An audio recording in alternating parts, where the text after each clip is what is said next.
L'ambiance sonore de Gala Starlight était une symphonie de pouvoir.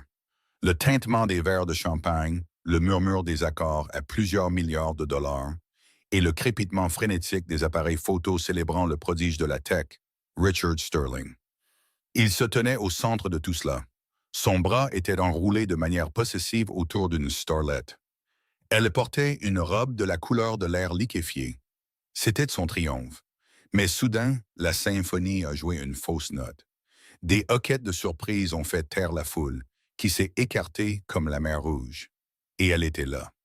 Sa femme, Catherine, enceinte de 7 mois et rayonnante d'une fureur froide et magnifique.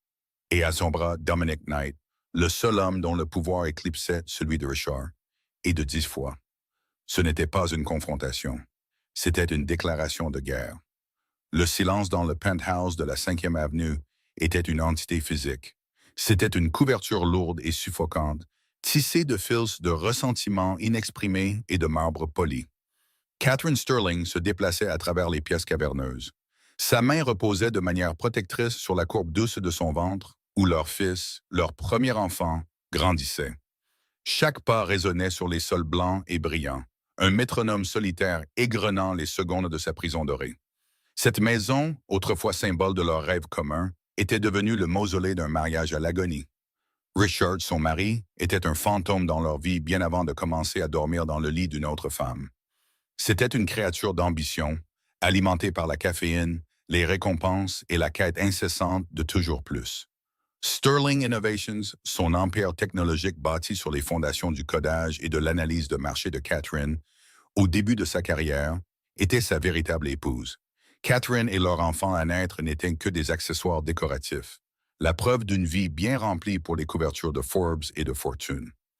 La distance avait commencé comme une fissure et était maintenant devenue un gouffre. Cela a commencé par des nuits tardives au bureau, ce qu'elle avait compris.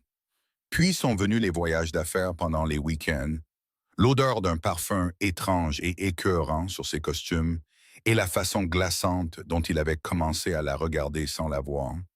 Ses yeux aussi vides et réfléchissants que l'écran noir de son téléphone. Ce soir était le summum de sa carrière, le Gala Starlight annuel, un événement caritatif qui était en réalité un couronnement.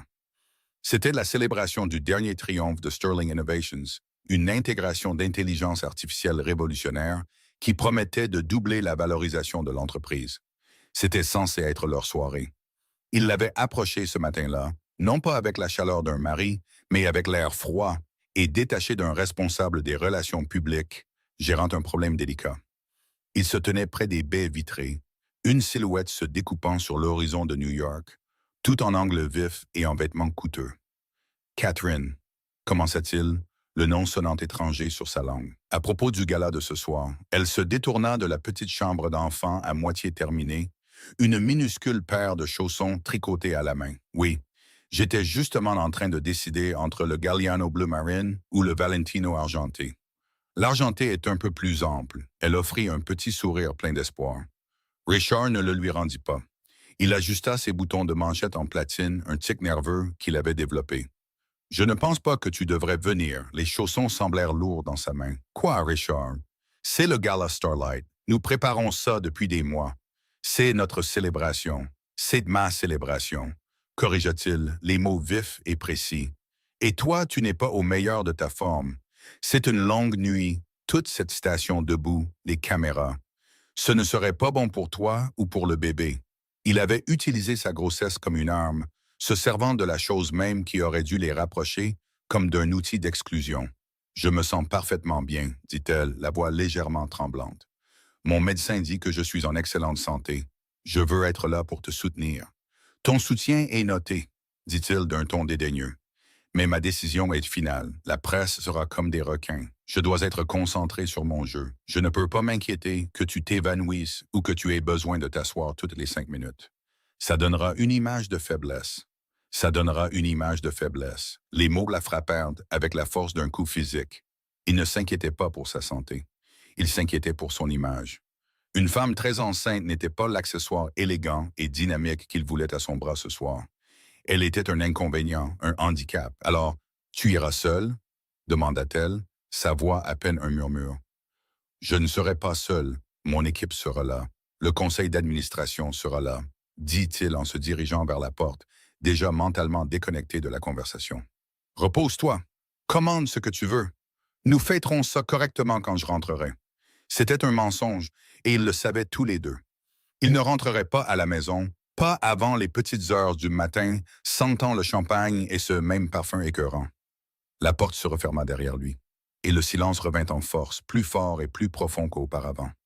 Catherine resta figée dans la chambre d'enfant pendant un long moment, l'horizon se brouillant à travers les larmes qui finirent par couler. Elle regarda le monde qu'elle avait aidé à construire. Le capital de départ pour Sterling Innovations provenait de son héritage. Les algorithmes fondateurs étaient basés sur sa thèse de troisième cycle. Elle avait été sa partenaire dans tous les sens du terme, sa confidente, sa stratège, sa plus grande supportrice. Et maintenant, au sommet de leur succès commun, elle avait été rejetée, rétrogradée de partenaire à problème. Elle retourna dans leur chambre principale, un espace au design froid et minimaliste que Richard avait commandé. On se sentait comme dans une suite d'hôtels de luxe, impersonnels et transitoires. Sur son valet de chambre, à côté de sa montre incrustée de diamants, se trouvait une petite boîte en velours de chez Cartier. Ce n'était pas pour elle. Son anniversaire était passé il y a 2 mois, marqué sans cérémonie par une livraison de fleurs et un message texte. Son cœur battait à tout rompre contre ses côtes, un oiseau frénétique piégé dans une cage d'os. Avec des doigts tremblants, elle ouvrit la boîte. À l'intérieur, niché sur un lit de satin blanc, se trouvait un délicat collier de diamants. C'était le modèle Trinity, 3 anneaux d'or entrelacés. C'était d'une beauté à couper le souffle. Et accroché au fermoir se trouvait une petite étiquette presque microscopique. C'était un ticket cadeau, rangé là négligemment. Le nom sur le reçu n'était pas Catherine Sterling. C'était Crystal Vance. Le souffle de Catherine se coupa. Crystal Vance, le mannequin de 24 ans devenue influenceuse, dont le visage était placardé sur tous les bus et panneaux d'affichage de la ville, la fille du moment, connue pour sa présence scandaleuse sur les réseaux sociaux et une série d'aventures très médiatisées et de courte durée avec des hommes riches. L'odeur sur les costumes de Richard avait soudain un nom. Les nuits tardives avaient un visage.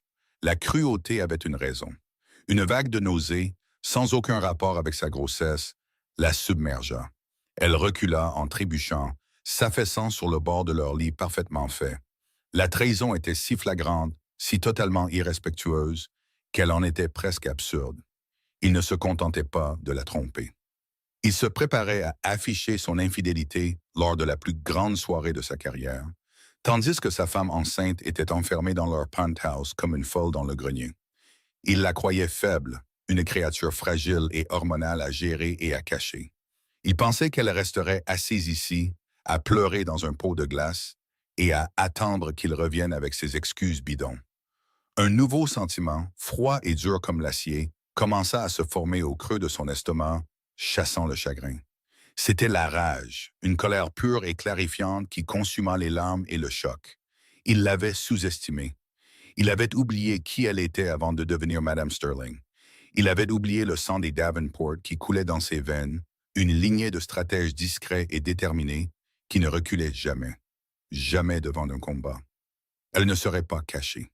Elle ne serait pas rejetée. Elle ne serait pas une note de bas de page dans l'histoire du succès de son propre mari. Il voulait une soirée sans l'inconvénient de sa femme enceinte.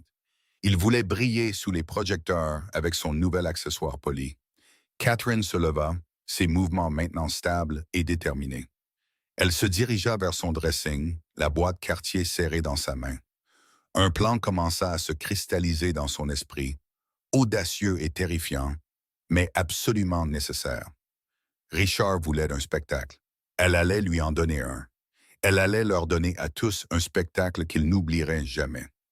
Elle sortit son téléphone, son pouce planant au-dessus d'un nom dans ses contacts qu'elle n'avait pas composé depuis plus de 3 ans. Un nom qui représentait une vie différente. Un chemin différent qu'elle aurait pu prendre. Un nom qui inspirait plus de respect, de pouvoir et de peur dans leur monde que Richard Sterling ne pourrait jamais espérer atteindre. Elle appuya sur le bouton d'appel. « Dominic, dit-elle, sa voix claire et forte, dépourvue de toute trace de larmes. C'est Catherine Sterling. J'ai besoin de votre aide. Et je crois avoir une proposition qui va grandement vous intéresser. La preuve s'était accumulée depuis des mois, un poison lent s'infiltrant dans les fondations de leur mariage. Cela a commencé par de petits signes presque négligeables qu'un cœur confiant pourrait ignorer. Le deuxième téléphone, celui qu'il appelait sa ligne internationale, qu'il gardait avec la férocité d'un dragon protégeant son trésor. Les conversations à voix basse qui s'arrêtaient brusquement dès qu'elle entrait dans une pièce. La façon dont il avait commencé à la critiquer, sapant sa confiance avec une cruauté désinvolte. Son goût d'honneur était provincial. Son choix d'amis, peu ambitieux. Son corps de femme enceinte, matrone. Chaque commentaire était une minuscule coupure de papier, insignifiante en soi, mais collectivement, elle l'avait laissé en sang. La découverte de la boîte Cartier n'était que la confirmation finale et accablante. Tenir le reçu avec le nom de Crystal Vance imprimé en caractère d'entreprise nets, c'était comme tenir un certificat de décès pour son mariage. Toutes les craintes abstraites et les angoisses chuchotées s'étaient matérialisées en cette seule preuve tangible et écrasante. Après son appel à Dominic Knight, Catherine agissait avec une clarté nouvelle et glaçante. Le chagrin était toujours là, une pierre froide et lourde dans sa poitrine, mais il était maintenant enfermé dans une coquille de détermination pure et sans mélange. Elle posa la boîte Cartier sur sa coiffeuse, un autel à la trahison de son mari. Pendant l'heure qui suivit, elle devint une détective dans les ruines de sa propre vie. Elle avait toujours respecté la vie privée de Richard, une courtoisie qu'il ne lui avait clairement pas rendue. Cette limite était maintenant oblitérée. Elle se rendit à son bureau à domicile, une chambre élégante de verre et de chrome surplombant Central Park. Son ordinateur portable personnel était ouvert sur le bureau. Autrefois, elle n'aurait jamais osé y toucher. Maintenant, elle s'assit sans hésitation. Il était protégé par un mot de passe, bien sûr. Elle essaya leur anniversaire de mariage. Accès refusé. Elle essaya l'anniversaire de sa mère. Accès refusé. Puis un sourire amer effleura ses lèvres. Elle tapa la date de lancement du projet d'intelligence artificielle qui était célébré ce soir. Bienvenue Richard Sterling. C'était écœurant de facilité. Sa vie numérique était une feuille de route de sa tromperie. Il y avait un dossier d'email dédié, intelligemment intitulé Project Starburst, un nom si générique qu'elle n'avait jamais pensé à le remettre en question. À l'intérieur, il n'y avait pas de calendrier de projet ou de mémo d'entreprise, mais un torrent de messages entre lui et Crystal. « J'ai hâte de t'avoir à mon bras ce soir. Le monde entier te verra », avait-il écrit ce matin même. « Ils seront tous si jaloux », avait répondu Crystal, son message ponctué d'une série d'émojis de bouteilles de champagne. « Surtout la femme potiche que tu gardes cachée. Est-elle toujours enfermée dans la tour ?» Catherine sentit la bile lui monter à la gorge. Potiche, cachée. Il se moquait d'elle, riant d'elle depuis leur terrain de jeu numérique. Elle fit défiler plus loin, ses yeux balayant des confirmations de vol pour Saint-Barthélemy, des reçus de restaurants étoilés au Michelin où elle avait supplié d'aller. Et, plus accablant encore, une série d'emails avec un joaillier de luxe. Il discutait de modèles pour une bague de fiançailles. Il prévoyait de la quitter. Après la naissance du bébé, après que le buzz médiatique de son dernier lancement se soit calmé, il allait la jeter, elle et leur nouveau-né, pour commencer une nouvelle vie plus brillante avec son mannequin. Le plan n'était pas seulement de tromper, c'était de remplacer. Elle creusa plus profondément, son esprit autrefois célébré pour sa capacité à trouver des schémas dans des ensembles de données complexes, passant maintenant au crible les décombres de sa vie personnelle. Elle trouva des relevés financiers. Un nouveau dossier sur un lecteur partagé, celui-ci protégé par un mot de passe d'une force que Richard réservait habituellement aux secrets d'entreprise. Mais Richard était arrogant, et son arrogance le rendait prévisible. Le mot de passe était Crystal is Queen 2021. À l'intérieur se trouvait la trahison finale. Il avait détourné des fonds d'un compte joint, celui financé par son héritage, vers une nouvelle fiducie privée. La bénéficiaire, Crystal Vance. Il utilisait l'argent de la famille de Catherine pour construire un avenir à sa remplaçante. Il ne se contentait pas de lui briser le cœur. Il la volait aveuglément. L'audace de tout cela était à couper le souffle. Il avait tissé une toile de mensonges si épaisse et si complète qu'il se croyait intouchable. Il croyait qu'elle était trop préoccupée par sa grossesse, trop fragile émotionnellement, trop stupide pour découvrir la vérité. Elle téléchargea méthodiquement tout.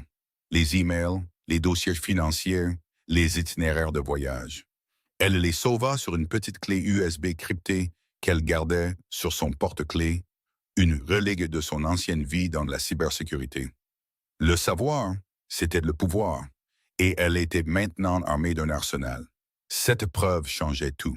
Son plan initial de simplement se présenter au gala et de l'embarrasser semblait maintenant naïf, insuffisant. Ce n'était pas juste une querelle conjugale. C'était une campagne calculée de guerre émotionnelle et financière. Il lui avait déclaré la guerre. Elle allait répondre en nature. C'est pourquoi son appel à Dominic Knight était si crucial. Dominic n'était pas seulement un homme puissant. Il était le principal rival commercial de Richard.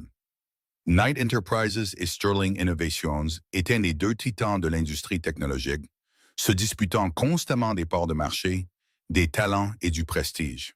Mais leur rivalité était plus que professionnelle.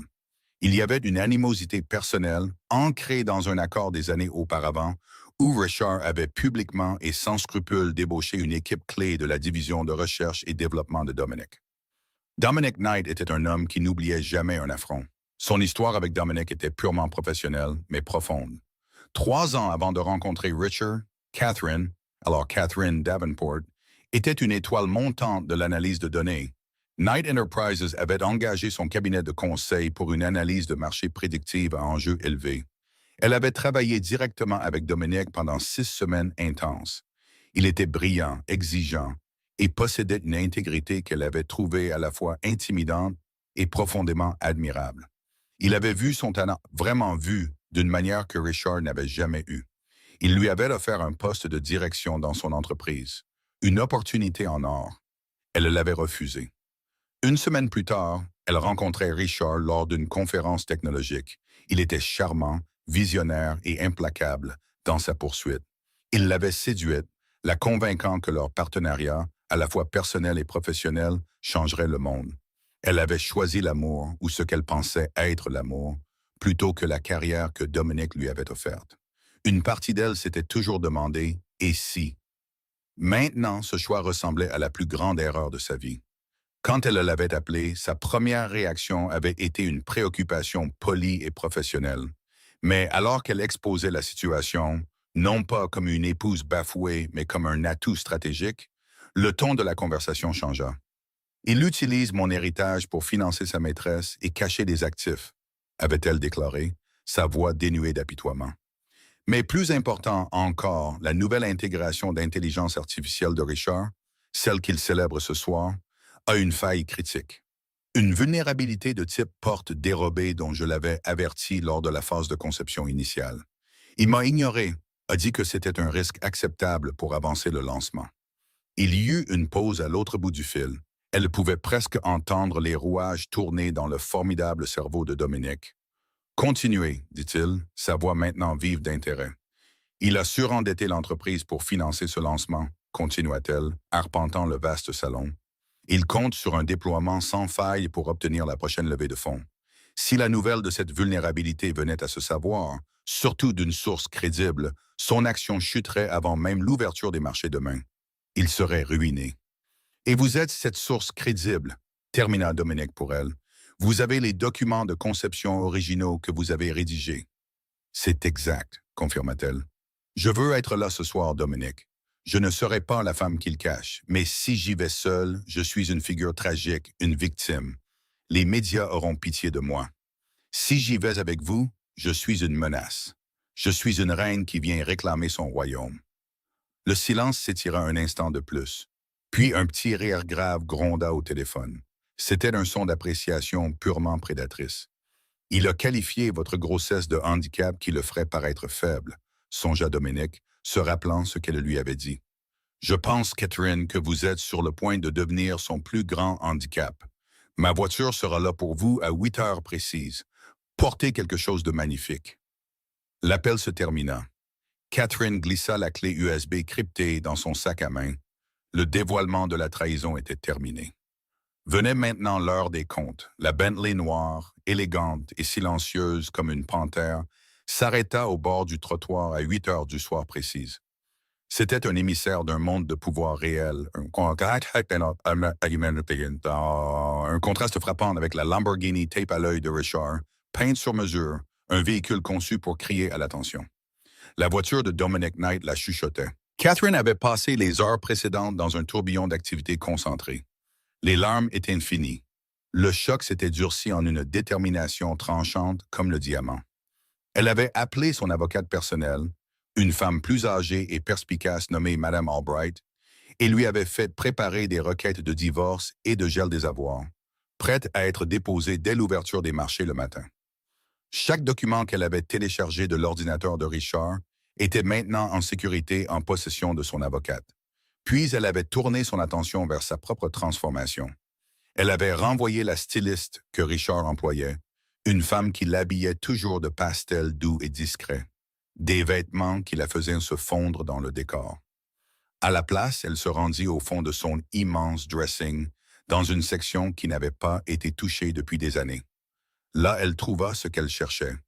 Une robe qu'elle avait achetée pour un gala auquel elle devait assister avec Dominic Knight il y a 3 ans, avant d'annuler pour son premier rendez-vous avec Richard. C'était une création de soie vert émeraude profond, une couleur qui symbolisait la renaissance et la richesse. Elle était audacieuse, avec un décolleté plongeant, élégant mais sans complexe. Et elle était magistralement taillée pour draper son ventre de 7 mois de grossesse, non pas pour le cacher, mais pour le célébrer, l'encadrant comme une source de pouvoir et de vie. C'était la robe d'une reine, pas d'une victime. Elle l'assortit avec les émeraudes Davenport, un héritage familial que sa mère lui avait donné, des bijoux qui contenaient plus d'histoire et de dignité tranquille que tout ce que Richard avait jamais acheté. Quand elle descendit par l'ascenseur privé jusqu'au hall de l'immeuble, le chauffeur, un homme stoïque dans un costume parfaitement taillé, lui ouvrit la porte sans un mot. Son expression était illisible mais respectueuse. L'intérieur de la Bentley était un cocon de cuir souple et de ronces de noyer polies. Le trajet jusqu'au Metropolitan Museum of Art, où se tenait le gala, fut court. Dominic l'attendait, non pas à l'intérieur de la voiture, mais sur le trottoir, juste à l'extérieur du cordon de presse et de badauds. Sa vue provoqua une certaine agitation. Dominic Knight assistait rarement à ces événements. Sa seule présence était une nouvelle en soi. Il était exactement comme dans son souvenir, grand et impeccablement vêtu d'un smoking noir classique qui lui donnait moins l'air d'un homme d'affaires que d'un homme d'État.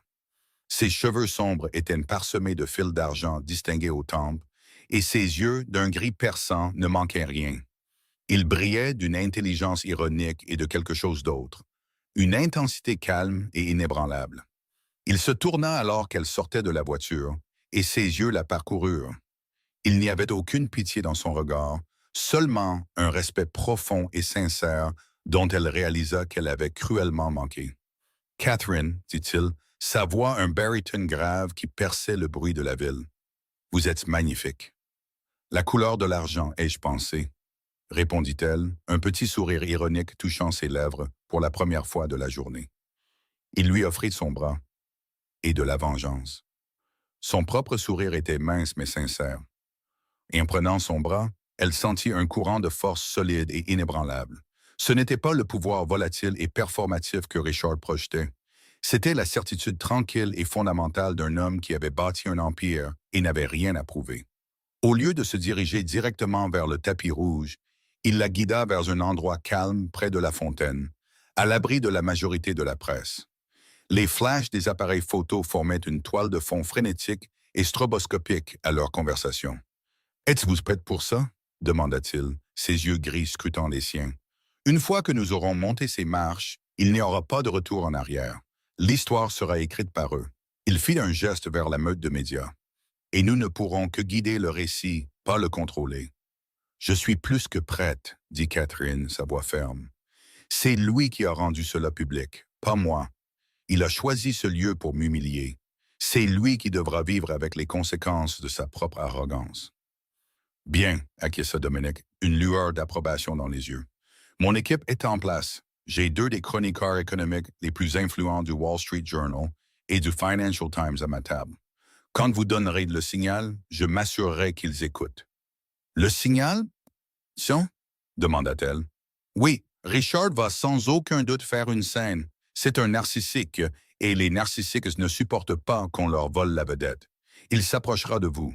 Quand il le fera, je veux que vous disiez une chose. Demandez-lui. Le projet de Starburst est-il sécurisé? C'est tout. Je m'occuperai du reste. Project Starburst, le nom du dossier d'email où il gardait ses lettres d'amour à sa maîtresse.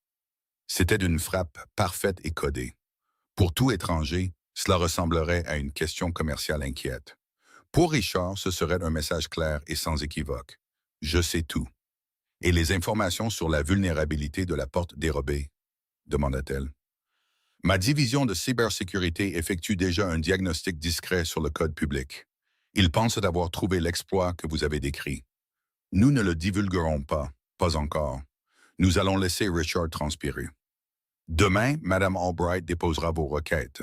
En même temps, mon équipe d'acquisition enverra une offre confidentielle au rabais au conseil d'administration de Sterling Innovations pour acheter une participation majoritaire dans l'entreprise, citant de graves préoccupations quant à la stabilité du leadership et à l'intégrité du produit.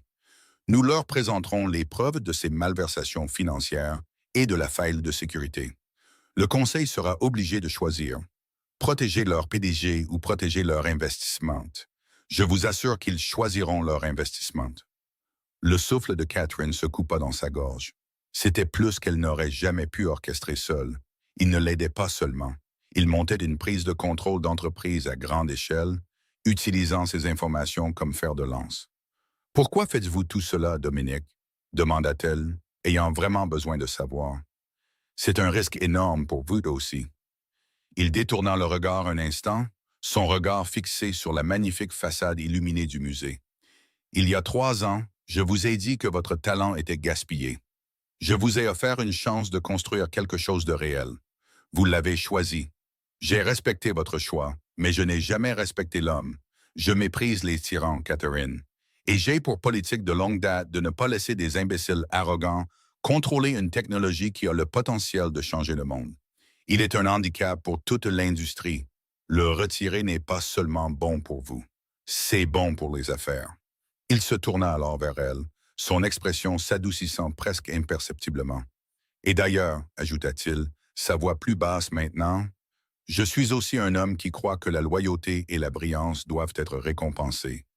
Vous possédez les deux. Considérez cela comme une offre d'emploi attendue depuis longtemps.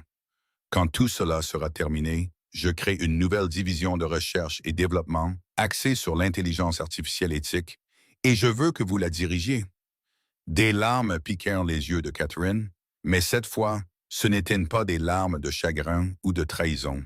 C'étaient des larmes de gratitude immense et d'un sentiment d'espoir féroce et grandissant. Il ne la sauvait pas. Il lui donnait le pouvoir. Il lui tendait les outils pour se sauver elle-même. Elle prit une profonde inspiration, redressa les épaules et rencontra son regard. L'alliance était forgée. Elle n'était pas née de la pitié ou de la romance, mais de quelque chose de bien plus fort, le respect mutuel et l'intérêt stratégique partagé. C'était une alliance forgée dans l'acier froid et dur du monde de l'entreprise. « J'accepte, » dit-elle simplement. Dominic Knight sourit, un vrai sourire confiant qui atteignit ses yeux. « Je pensais bien que vous le feriez. » Maintenant, dit-il, en glissant son bras plus solidement dans le sien. « Et si nous faisions une entrée remarquée? » Ensemble, ils se détournèrent de la fontaine et commencèrent leur marche lente et délibérée vers le grand escalier et la mer de lumières clignotantes, près d'y entrer au cœur de la tempête. Le grand hall du musée avait été transformé en un pays des merveilles célestes. Des milliers de petites lumières scintillantes étaient suspendues au plafond incroyablement haut, imitant un ciel nocturne étoilé. D'imposants arrangements d'orchidées blanches et de delphinium se dressaient comme des sentinelles spectrales entre des tables drapées de lin argenté. L'air était épais du parfum de parfums coûteux et du bourdonnement bas et constant d'une centaine de conversations, le son du pouvoir et de l'argent qui réseautait. Richard Sterling tenait sa cour près de la magnifique fontaine à champagne à plusieurs niveaux. Il était dans son élément, un paon exhibant son plumage complet. Vêtu d'un smoking Tom Ford avec une veste en velours de la couleur de minuit, il dégageait une aura de satisfaction personnelle presque aveuglante. À son bras, Crystal Vance était une vision en rouge pompier. La robe moulante et dos nu s'accrochait à sa silhouette chirurgicalement parfaite, et le collier Trinity, le collier de Catherine, scintillait à sa gorge, un phare de leur trahison commune. Ils étaient le centre d'attention incontesté. Le rire tonitruant de Richard résonnait dans la salle alors qu'il acceptait les félicitations d'investisseurs flagorneurs et de concurrents nerveux. Crystal, quant à elle, jouait son rôle à la perfection. Elle le regardait avec une adoration aux yeux de biche, riait un peu trop fort à ses blagues et posait pour les photographes itinérants avec une moue pratiquée et prédatrice. Elle n'était pas une invitée. Elle était une déclaration. Un trophée vivant et respirant qui criait la virilité et le succès de Richard. Les chuchotements les suivaient partout. « Est-ce que c'est Crystal Vance? Je pensais qu'elle était à Ibiza, » murmura une femme au lifting sévère à sa compagne derrière un éventail à plumes. « Sterling l'a vraiment fait. Il a amené sa maîtresse au gala, » chuchota un banquier corpulent à son collègue. « Sa femme doit accoucher d'un jour à l'autre, n'est-ce que pas? Cet homme a des couilles en acier massif. »« Ou un cerveau en pierre, » rétorqua le collègue en secouant la tête. « C'est un suicide professionnel. À quoi pense-t-il? » Mais Richard n'entendit rien de tout cela, ou s'il l'entendit, il interpréta le choc comme de l'admiration. Il était ivre de son propre succès, isolé par une forteresse d'ego. Il croyait qu'il réécrivait les règles, que son génie dans la salle du conseil l'exemptait des convenances communes de la vie. Il trinqua sa flûte de champagne contre celle de Crystal. « À nous, dit-il, sa voix basse et intime, assez forte pour qu'elle seule l'entende. Le nouveau couple de pouvoir. Et à laisser le passé dans le passé. » Ronronna-t-elle, ses yeux parcourant la pièce, cataloguant les robes de créateurs et les bijoux inestimables, les voyant déjà comme les siens. Elle sentit un frisson de victoire. Elle avait gagné. Elle avait supplanté l'épouse discrète et intellectuelle. C'était elle qui se tenait ici sous les projecteurs à côté de l'homme du jour. L'annonce de son discours d'ouverture était imminente. Le PDG du conseil d'administration du musée se dirigeait déjà vers la scène, se préparant à le présenter. C'était le crescendo de la soirée de Richard, le moment où il cimenterait son héritage de visionnaire, de titan, de roi. Et puis c'est arrivé. Un changement subtil dans l'énergie de la pièce, un changement dans la pression atmosphérique. Cela a commencé près de la grande entrée. Quelques têtes se sont tournées, puis quelques autres. Le faible bourdonnement de la conversation affaibli. Un seul hoquet audible a traversé l'air. Les chuchotements qui suivaient Richard et Crystal ont soudainement changé de direction, se transformant en un raz-de-marée de murmures choqués qui a déferlé sur le grand hall. La foule a commencé à s'écarter. Non pas avec la déférence réticente accordée à une célébrité, mais avec l'étonnement stupéfait, presque révérencieux, habituellement réservé à la royauté. Richard sentit le changement immédiatement. Le projecteur invisible qui avait réchauffé son visage avait soudainement disparu, attiré par une force magnétique plus puissante. Il se tourna, le front plissé d'agacement. Qui oserait lui voler la vedette le soir de son triomphe? Ce qu'il vit fit tourner le champagne dans son estomac en glace. Là, encadrée par la magnifique arche, se trouvait Catherine. Ce n'était pas la femme qu'il avait laissée ce matin, l'épouse pâle et couverte de larmes dans un peignoir en cachemire. C'était une créature entièrement différente. Le vert émeraude de sa robe était si vibrant qu'il semblait attirer toute la lumière de la pièce vers lui. Les émeraudes Davenport à sa gorge et à ses oreilles brillaient d'un feu froid et aristocratique. Sa grossesse, qu'il avait jugée comme un défaut, était présentée comme une pièce maîtresse majestueuse, un symbole de pouvoir et de continuité indéniable. Ses cheveux étaient relevés en un chignon élégant et son maquillage était impeccable, soulignant la force provocante de ses yeux et la détermination de sa mâchoire.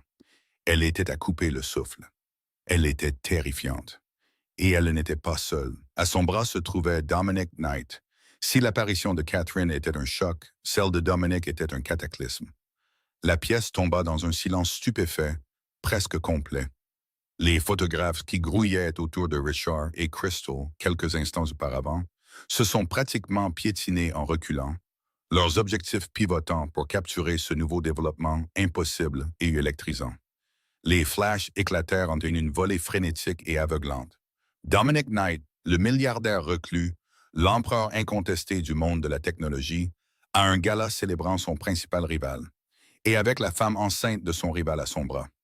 C'était un scénario si scandaleux, si lourd de sens que personne ne pouvait le comprendre. Les chuchotements reprirent de plus belle, non plus discrets, mais urgents et frénétiques. Mon Dieu, est-ce que c'est Dominic Knight? Avec Catherine Sterling? Que se passe-t-il? Avez-vous vu le visage de Richard? On dirait qu'il a vu un fantôme. C'est mieux que l'opéra. La main parfaitement manucurée de Crystal se resserra sur le bras de Richard. Richard, qu'est-ce qu'elle fait ici? Et pourquoi est-elle avec lui? Siffla-t-elle, sa voix un murmure venimeux. L'adoration dans ses yeux avait été remplacée par une panique brute et nue. Sa victoire semblait soudainement creuse, prématurée. Elle était un pétard bon marché à côté d'une supernova. Richard ne pouvait pas répondre. Il ne pouvait pas bouger.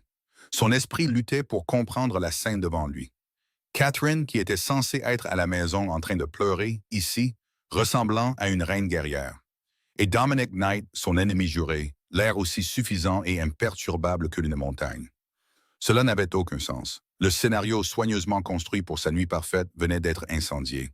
Il regarda, paralysé, Catherine et Dominic commencer à se déplacer dans la pièce. Ils ne se précipitèrent pas. Ils glissèrent. Dominic fit un signe de tête sec à quelques connaissances stupéfaites, mais son attention était entièrement sur Catherine, la guidant d'une main douce mais ferme sur le bas de son dos. Ils formaient un portrait d'unité et de force. Tous les yeux dans la pièce les suivaient, un public silencieux et captivé d'un drame qui se déroulait en temps réel. Ils ne se dirigeaient pas vers un coin isolé. Ils se dirigeaient directement vers la scène principale, vers la table d'honneur, tout à l'avant, la table de Richard. Le gala des chuchotements avait trouvé son apogée et tout le monde scintillant et puissant de la société new-yorkaise retenait son souffle, attendant la collision inévitable. La traversée du Grand Hall fut la plus longue marche de la vie de Catherine. À chaque pas, elle pouvait sentir le poids de centaines de pères Dieu sur elle. L'air crépitait de questions inexprimées. Elle garda le menton haut, le regard fixé devant elle, se concentrant sur le bruit rythmé de ses talons contre le sol poli. La main de Dominic était une présence chaude et stable dans son dos, une encre silencieuse dans le vortex tourbillonnant de ragots et de spéculations. Elle ne regarda pas Richard, pas encore. Elle lui refusa ce pouvoir. Au lieu de cela, elle laissa son regard balayer la pièce, croisant les yeux de personnes qu'elle connaissait. Elle vit de la surprise, la confusion, et dans les yeux de quelques femmes qu'elle avait autrefois considérées comme des amies, une lueur de ce qui ressemblait à de l'admiration. Elles avaient toutes vu sa lente disparition de la vie de Richard. Elles en avaient chuchoté lors de déjeuners, de charité et de journées au spa. Ce soir, elles assistaient à sa résurrection. Alors qu'ils approchèrent de la table d'honneur, le petit cercle de membres du conseil d'administration de Sterling Innovation et leurs épouses se tuent, leur sourire figé sur leur visage. Ils regardèrent de Richard à Catherine et vice-versa, leurs expressions un mélange d'horreur et de curiosité morbide. Richard retrouva enfin sa voix, une chose étouffée et étranglée. « Catherine, qu'est-ce que tu fiches ici? » Il se déplaça pour les intercepter, son corps bloquant physiquement leur chemin vers la table. Crystal resta collée à son côté, son visage un masque de fureur. Le collier étincelant à sa gorge semblait soudainement bon marché et criard. Catherine s'arrêta, se positionnant directement en face de son mari. Elle croisa enfin son regard et la fureur froide dans ses yeux le fit tressaillir. « Vous devez vous tromper, Richard, dit-elle, sa voix calme et claire, portant facilement dans le silence tendu. Mon invitation indiquait le Gala Starlight. C'est le bon endroit, n'est-ce pas? Ses yeux se tournèrent avec mépris vers Crystal. Bien que je vois que vous avez amené le divertissement de la soirée. L'insulte, livrée avec une précision si glaciale, atterrit comme une gifle. Le visage de Crystal devint d'un rouge tacheté et furieux. « Je suis son invité, » cracha-t-elle. « J'en suis sûre, » répondit Catherine, sans même prendre la peine de la regarder à nouveau. Son attention était uniquement sur Richard. « Je t'ai dit de rester à la maison, » siffla Richard, essayant de garder sa voix basse, mais la fureur la faisait trembler. « Je t'ai dit que tu n'étais pas assez bien. »« Oh, mais je ne me suis jamais senti mieux, » dit Catherine, posant une main sur son ventre. « Mon fils et moi avons décidé que nous ne pouvions pas manquer la grande soirée de son père. Nous voulions être là pour te soutenir. » Elle imprégna le mot « soutenir » d'une ironie lourde et menaçante. Dominic Knight était resté silencieux jusqu'à présent, une présence imposante et observatrice. Il s'avança légèrement, son ombre tombant sur Richard. Il ne dit pas un mot à Richard. Il le regarda simplement de haut, un rejet silencieux et méprisant qui était plus insultant que n'importe quelle tirade verbale. Puis il se tourna vers les membres du conseil bouche bée. « Messieurs, dit Dominic, sa voix un baryton doux et autoritaire. Madame Sterling se sentait un peu indisposée plus tôt, alors je lui ai proposé de l'accompagner. J'espère que vous avez de la place pour 2 de plus à votre table. » Ce n'était pas une demande, c'était un ordre. Le président du conseil, un homme nommé Gerald Whitney, pâlit et se mit à bégayer. « Bien sûr, Monsieur Knight, bien sûr, un honneur. » Richard sentit le contrôle lui glisser entre les doigts comme du sable. Dominic Knight était à sa table avec sa femme. Le chef-d'œuvre de sa soirée se transformait en une crucifixion publique. Il devait reprendre le contrôle.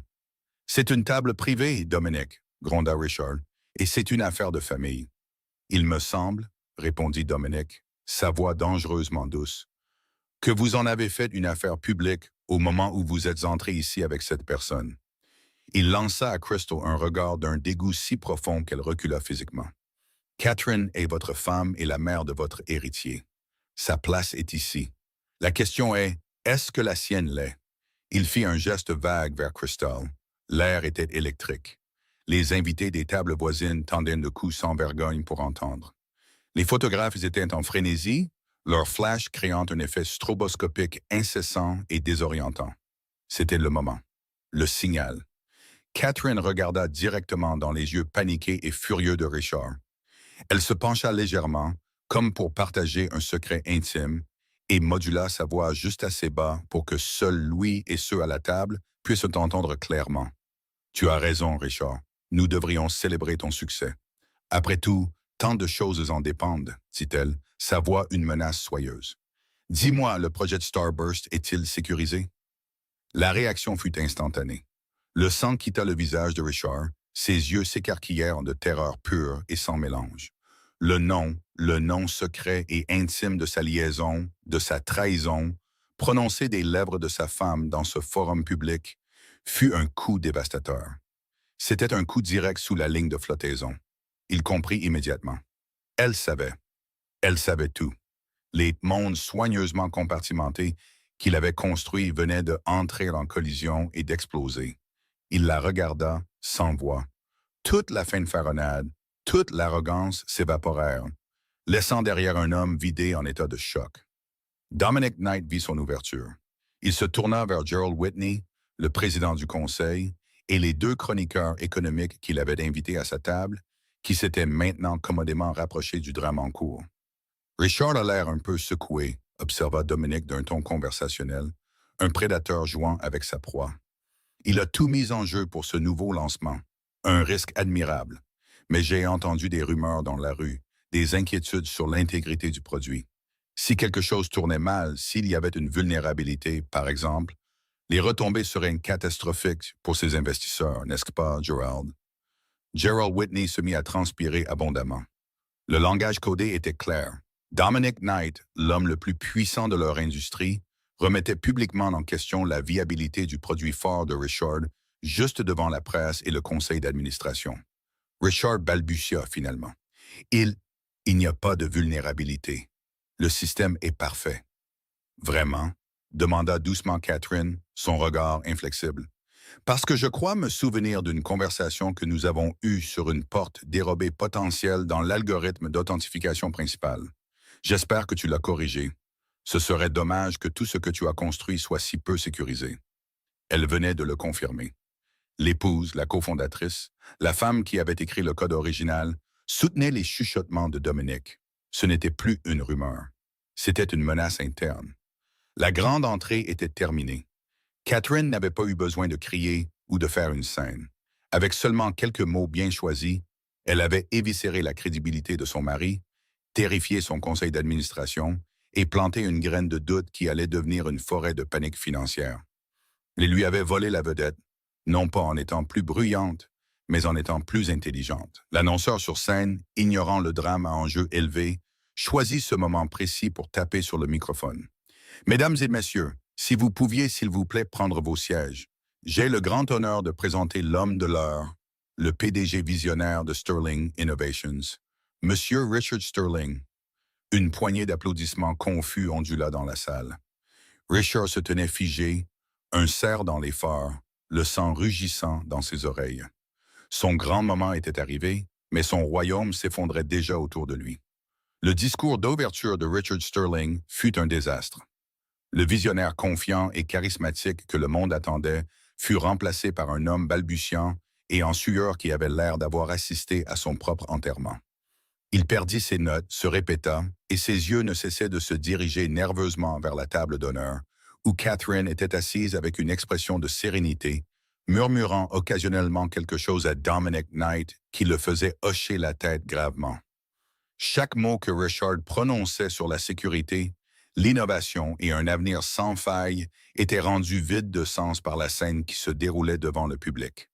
Le pouvoir dans la pièce avait changé si palpablement que c'était presque une force physique. Il ne résidait plus avec l'homme sur scène. Il était assis à la table avec sa femme et son rival.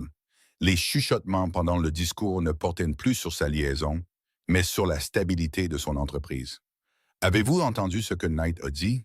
Vulnérabilité? Et sa femme l'a confirmé. C'était sa programmeuse originale, vous savez. Mon fonds a une position à 9 chiffres dans Sterling Innovations. Je dois appeler mon courtier. Maintenant.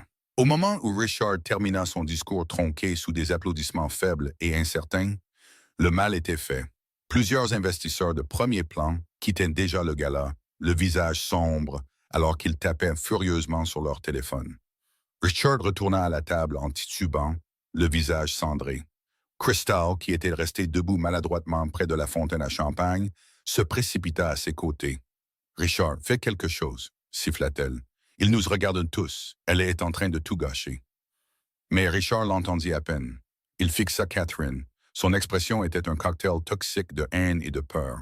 « Toi, fulmina-t-il, tu as fait ça pour me ruiner. » Catherine prit une gorgée délicate de son eau. « Non, Richard, dit-elle, sa voix fraîche et égale.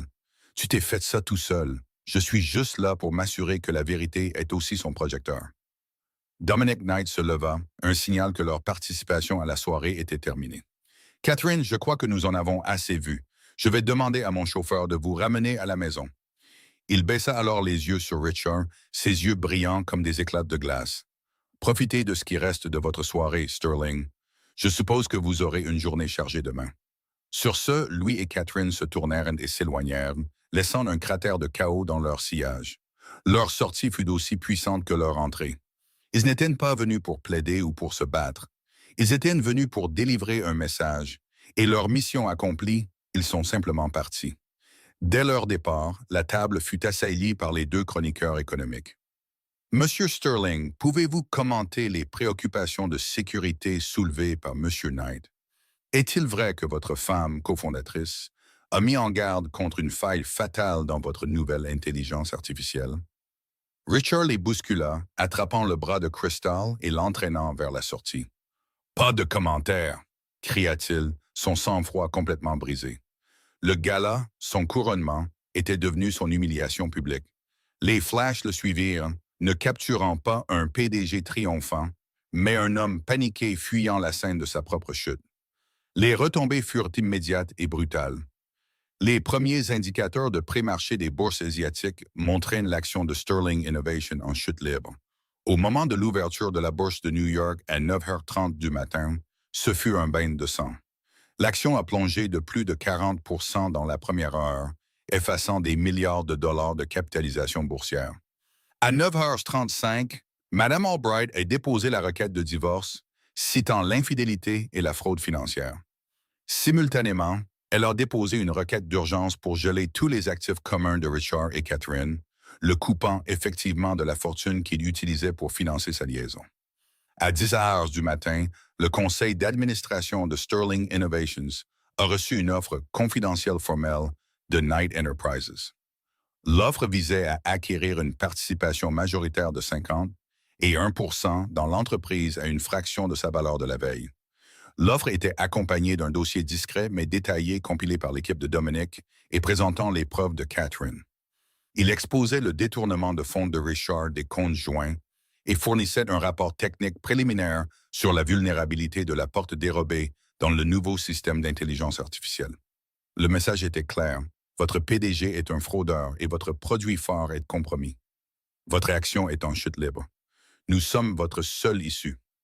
Richard était dans son bureau, criant frénétiquement sur son équipe de relations publiques, lorsque Gerald Whitney et deux autres membres du conseil entrèrent sans frapper. Leur visage était embarrassé. « Richard, nous devons parler, » dit Gerald, sa voix lourde. « Parler? Nous devons publier une déclaration. Nous devons poursuivre Knight pour manipulation de marché.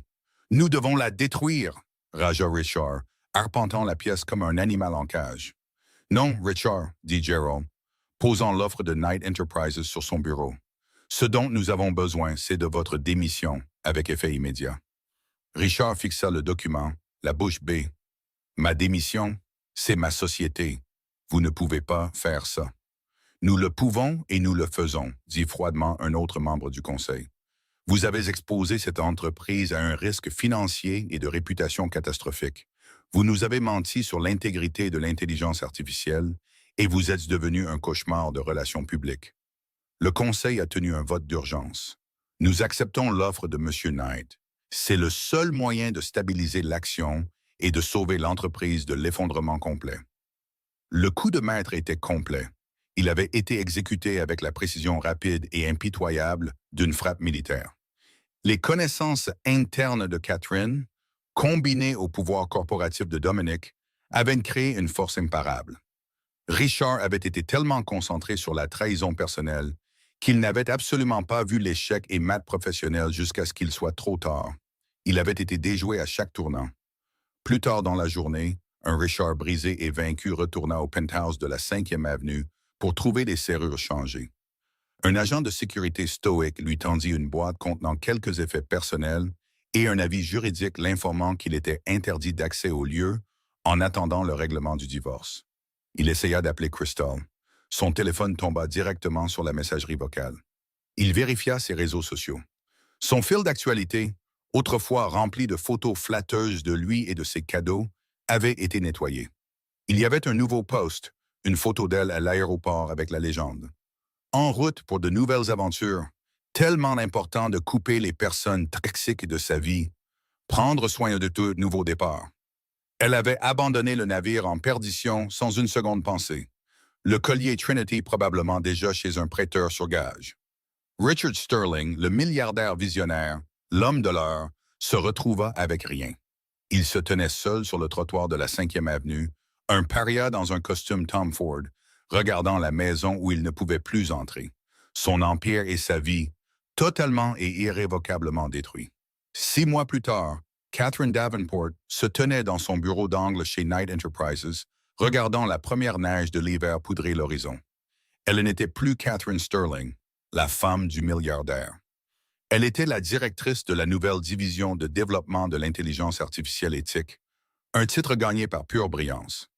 Dans un coin tranquille, son fils Daniel dormait paisiblement dans son berceau, un symbole de son nouveau départ. Le dernier semestre avait été un tourbillon de reconstruction méthodique.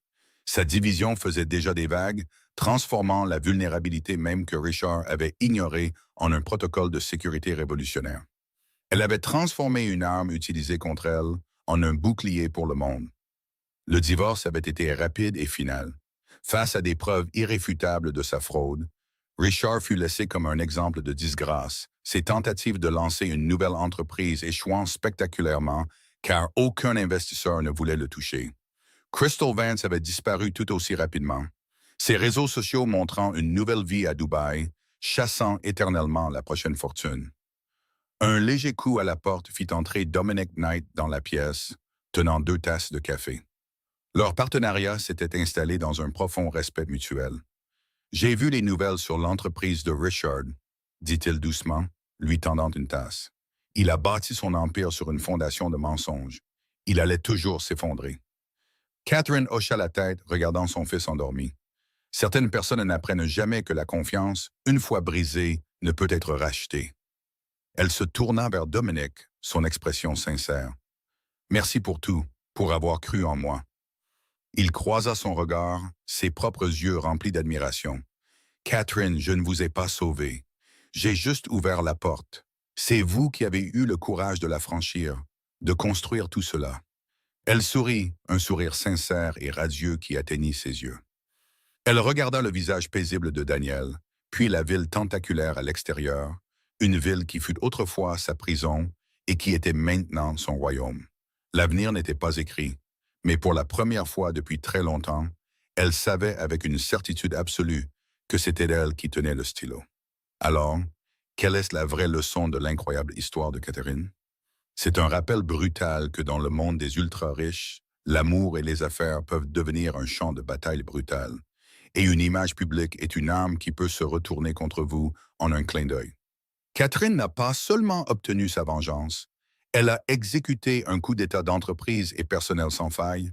Elle a prouvé que le plus grand pouvoir n'est pas l'argent ou la célébrité, mais l'intelligence, la stratégie et le courage de reprendre son propre récit. Elle a transformé sa blessure la plus profonde en sa plus grande victoire, nous rappelant à tous que la personne que vous sous-estimez est souvent celle que vous devriez le plus craindre. Pensez-vous que Richard a eu ce qu'il méritait? Qu'auriez-vous fait à la place de Catherine? Dites-nous ce que vous en pensez dans les commentaires ci-dessous. Si vous étiez en haleine pendant toute cette saga, n'oubliez pas d'appuyer sur le bouton «J'aime». Partagez cette histoire avec quelqu'un qui aime les récits de vengeance épique. Et s'il vous plaît, abonnez-vous à notre chaîne pour plus de drames de la vie réelle qui sont plus fous que n'importe quel film. Cliquez sur la cloche de notification pour ne jamais manquer une mise à jour.